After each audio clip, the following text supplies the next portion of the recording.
का क्या कहना। ओम शांति 27 जून 24 मधुर महावाक्य।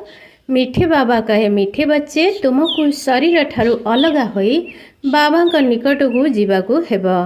तुमे यही शरीर को साथी रे नहीं जाई परिबो नहीं, सेथिपाई शरीर को भूली आत्मा को देख। प्रश्न, तुमे पिला माने निजर आयुष को जोग बल द्वारा वृद्धि करिवार पुरुषार्थ काहे करूछ? उत्तर, कहीं तुमर इच्छा होची जे आमे एही जन्म रे ही बाबा द्वारा सबु किछि जानी जाऊ, बाबा द्वारा सबु किछि शुणी नेऊ। सेइथिपाई तुमे माने निजर आयुष को जोग बल द्वारा वृद्धि करिवार पुरुषार्थ करूछ। वर्तमान ही तुमको बाबा ठारू स्नेह मिलुछि। एही भली स्नेह आउ सारा कल्प भितरे मिल परिबो नाही।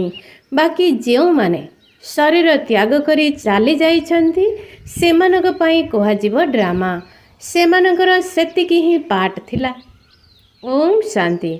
पिला माने जन्म जन्मांतर धरी अन्य सत्संग को जाइछन्ति एवं एठाको मध्य आसिछन्ति। वास्तव रे एहाको मध्य सत्संग कुहा जाउछि। सत्यर संग उद्धार करे। तेबे पिला मानक मन रे आसुछि जे आमे प्रथमे भक्ति मार्गर सत्संग को जाइथिलु एवं एठारे मध्य बसिचु। एथिरे राति दिनर अंतर रहिछि। एठारे प्रथमे प्रथमे तो बाबांकर स्नेह मिली थाए, पुणी बाबा को पिला मानकर स्नेह मिली थाए। वर्तमान एही जन्म रे तुमर परिवर्तन होउछि।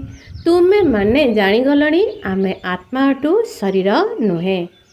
शरीर कहब नाही जे यह मोर आत्मा, आत्मा कहि परिबो यह मोर शरीर।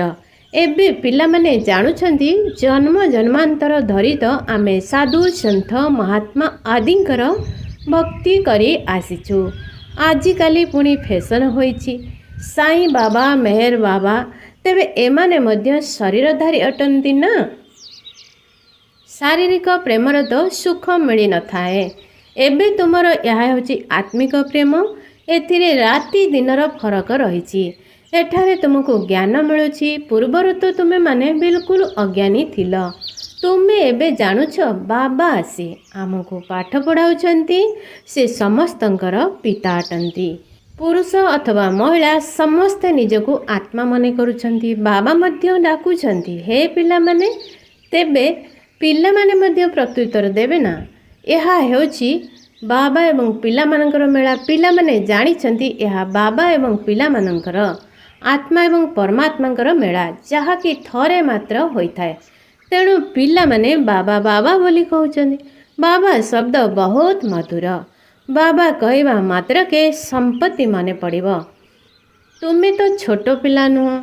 छोट पिला मध्य निजर पिता को तुरंत जानी पारि थाए। तेबे बापांग ठारू कोन वर्षा मिली थाए याकु छोट पिला तो बुझी पारिबो नाही।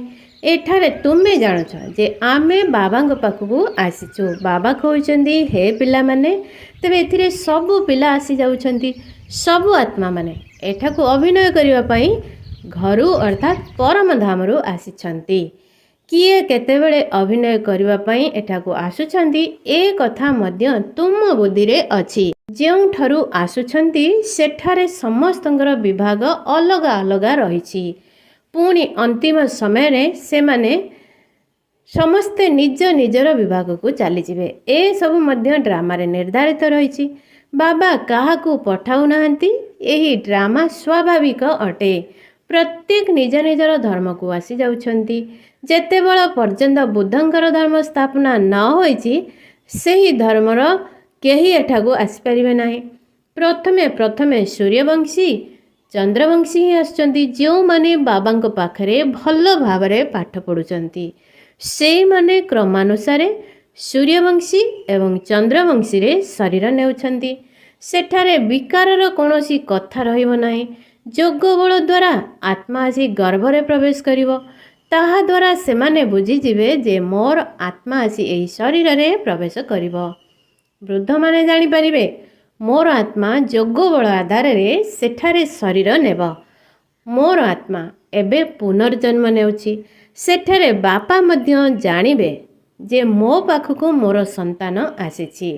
संतानर आत्मा आसिले तार साक्षात्कार मध्य होइथाए।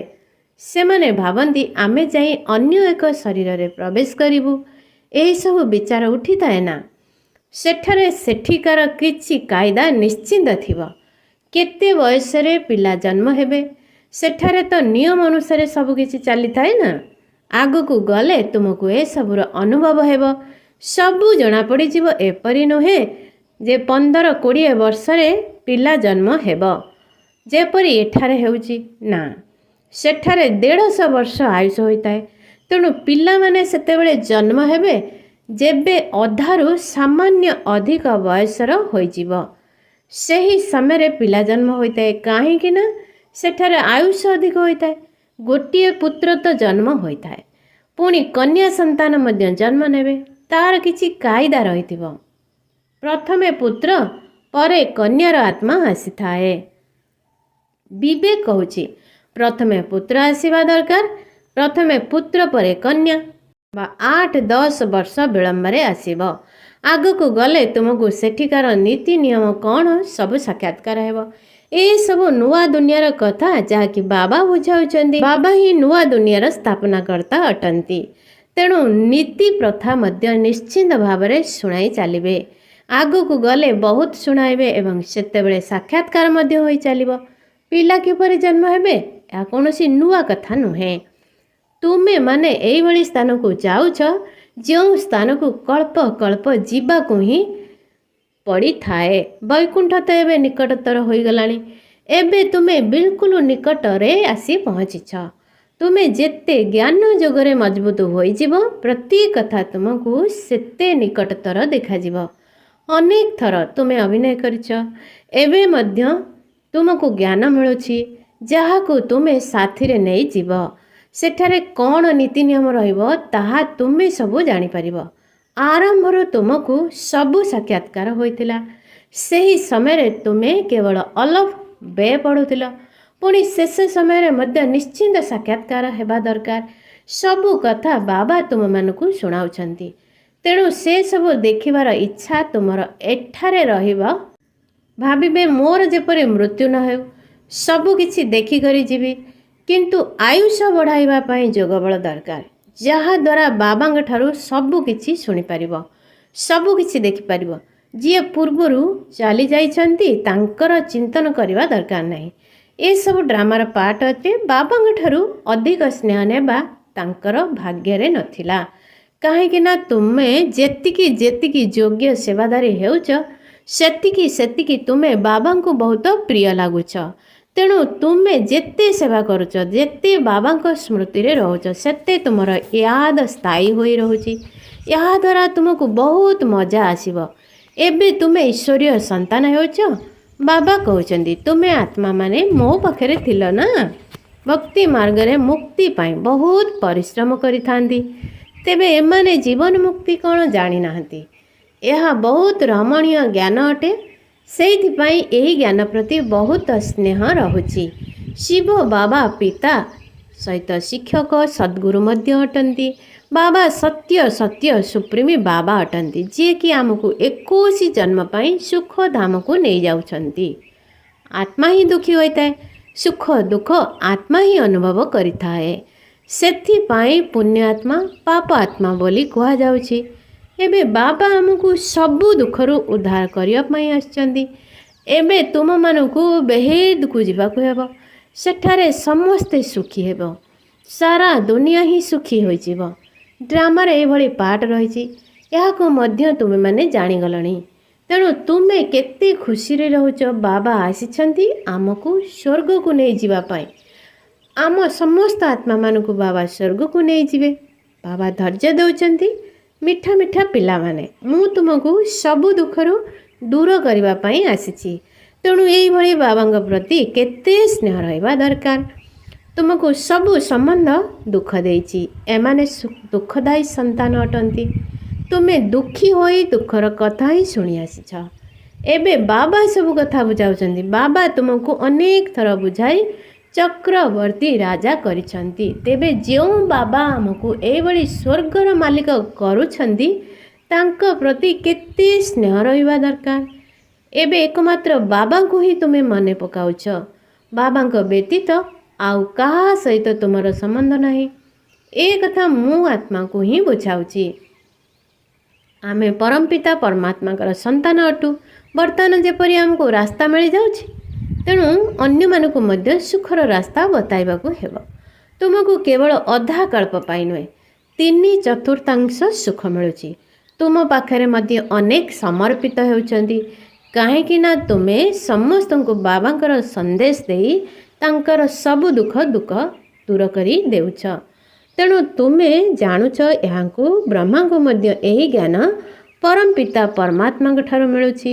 ଇଏ ପୁଣି ଆମକୁ ସନ୍ଦେଶ ଦେଉଛନ୍ତି, ଆମେ ପୁଣି ଅନ୍ୟମାନଙ୍କୁ ସନ୍ଦେଶ ଦେବା। ତୁମେ ବାବାଙ୍କର ପରିଚୟ ଦେଇ ସବୁ ପିଲାମାନଙ୍କୁ ଅଜ୍ଞାନ ନିଦ୍ରାରୁ ଜାଗ୍ରତ କରି ଚାଲିଛ। ଭକ୍ତିକୁ ଅଜ୍ଞାନ କୁହାଯାଏ। ଜ୍ଞାନ ଏବଂ ଭକ୍ତି ଅଲଗା ଅଲଗା। ଜ୍ଞାନର ସାଗର ବାବା ଏବେ ତୁମମାନଙ୍କୁ ଜ୍ଞାନ ଶିଖାଉଛନ୍ତି। ଏବେ ତୁମମାନଙ୍କ ବୁଦ୍ଧିରେ ଆସୁଛି ଯେ ବାବା ପ୍ରତି 5000 ବର୍ଷରେ ଥରେ ଆସି ଆମକୁ ଜାଗ୍ରତ କରୁଛନ୍ତି। ଆମର ଜୀବନ ରୂପୀ ଦୀପରେ ଆଉ ଅଳ୍ପ ଘୃତ ବାକି ଅଛି, ସେଥିପାଇଁ ଏବେ ଆହୁରି ଜ୍ଞାନ ଘୃତ ପକାଇ ଆତ୍ମା ରୂପୀ ଦୀପକୁ ଜାଗ୍ରତ କରୁଛନ୍ତି। ଯେବେ ବାବାଙ୍କୁ ମନେ ପକାଉଛ, ତେବେ ଆତ୍ମା ରୂପୀ ଦୀପ ପ୍ରଜ୍ୱଳିତ ହୋଇଯାଉଛି। ଆତ୍ମାରେ ଯେଉଁ କଳଙ୍କି ଲାଗିଛି ତାହା ଯୋଗ ଦ୍ୱାରା ହିଁ ଭସ୍ମ ହେବ। ଏଥିରେ ହିଁ ମାୟା ସହିତ ଲଢ଼େଇ ଚାଲିଛି।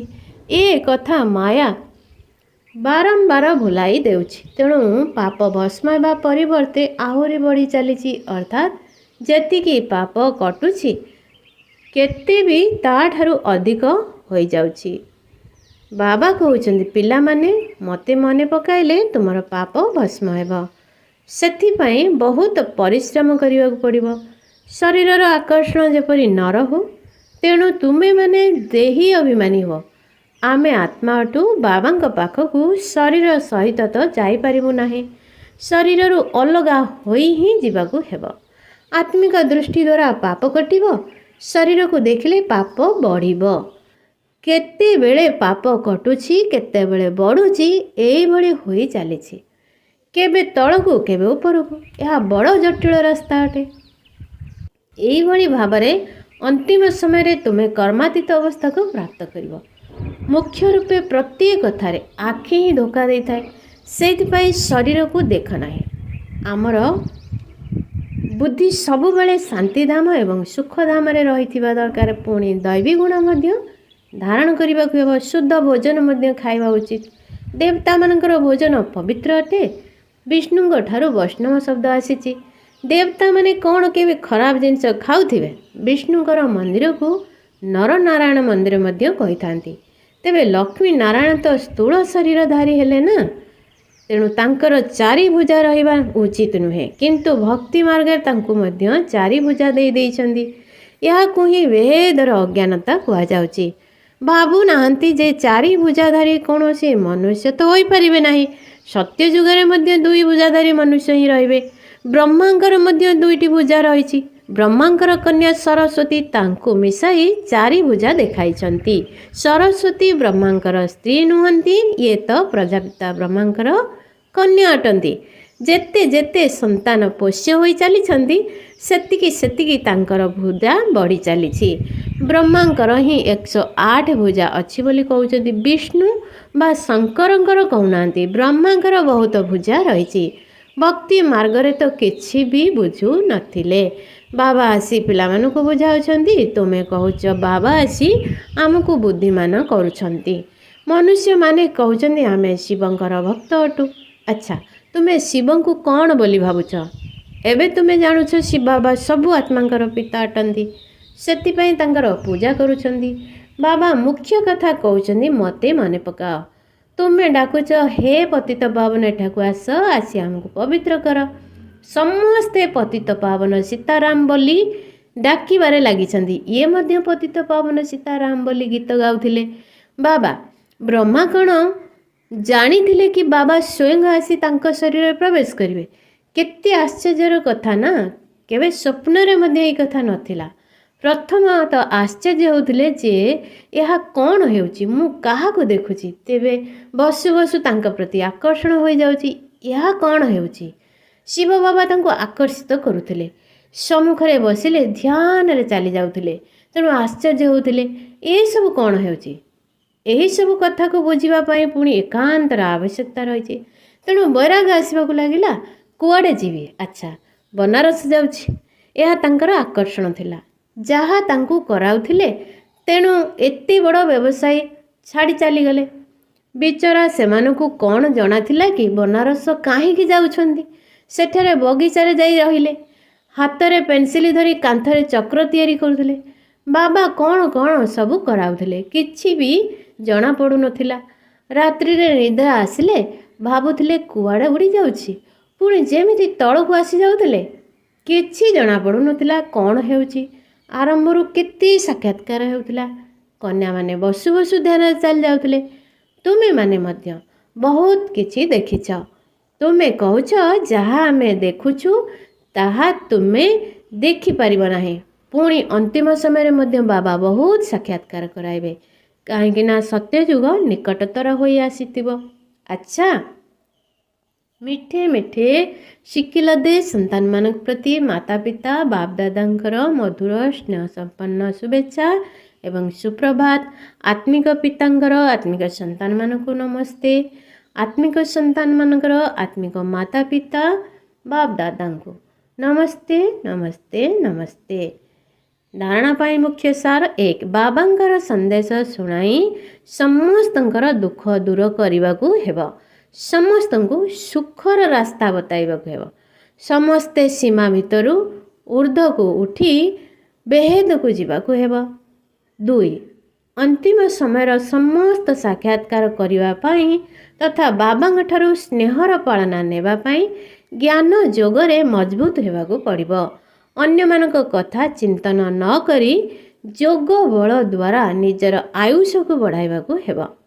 ବରଦାନ: ଅବହେଳା ପଣିଆକୁ ବା ନିଜ ଉପରେ ଅଧିକ ଧ୍ୟାନ ଦେବାର ଅଭିମାନକୁ ଛାଡ଼ି ବାବାଙ୍କର ସହଯୋଗର ପାତ୍ର ହେଉଥିବା ସହଜ ପୁରୁଷାର୍ଥୀ ହୁଅ।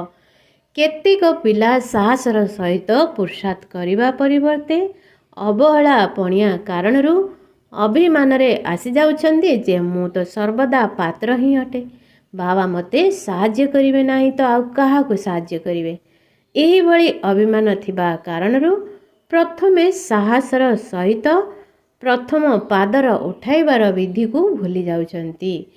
ଆଉ କେତେକ ପିଲାଙ୍କ ଭିତରେ ପୁଣି ନିଜ ଉପରେ ଧ୍ୟାନ ଦେବାର ଅଭିମାନ ମଧ୍ୟ ଅଛି, ଯାହାକି ସେମାନଙ୍କୁ ସହଯୋଗରୁ ବଞ୍ଚିତ କରି ଦେଉଛି। ଭାବୁଛନ୍ତି ମୁଁ ତ ବହୁତ ସହଯୋଗ କରିସାରିଲିଣି, ଜ୍ଞାନୀ ଯୋଗୀ ତୁ ଆତ୍ମା ହୋଇଗଲେଣି, ମୋର ତ ସେବାର ରାଜଧାନୀ ନିର୍ମାଣ ହୋଇଗଲାଣି। ତେଣୁ ଏହିଭଳି ଅଭିମାନ ଗୁଡ଼ିକୁ ଛାଡ଼ି ସାହସ ଆଧାରରେ ସାହାଯ୍ୟ ପାଇବାର ପାତ୍ର ହୁଅ, ତେବେ ସହଜ ପୁରୁଷାର୍ଥୀ ହୋଇଯିବ। ସ୍ଲୋଗାନ: ତୁମ ଭିତରେ ଯେଉଁ ସବୁ ବ୍ୟର୍ଥ ଏବଂ ନକାରାତ୍ମକ ସଂକଳ୍ପ ଚାଲୁଛି ସେଗୁଡ଼ିକୁ ପରିବର୍ତ୍ତନ କରି ବିଶ୍ୱର କଲ୍ୟାଣର କାର୍ଯ୍ୟରେ ଲଗାଅ।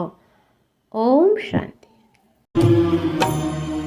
हमने प्यार वो पाया जो दुनिया पा नहीं सकती। ଆଜି ମୋର ଯୋଉ ତିନି ସମାନ ମୁଁ ମଧୁର ଆତ୍ମା ଅଟେ, ମୁଁ ମହାନ ଆତ୍ମା ଅଟେ, ମୁଁ ନିର୍ମାଣ ଓ ନିର୍ମାଂସିତ ଅଟେ।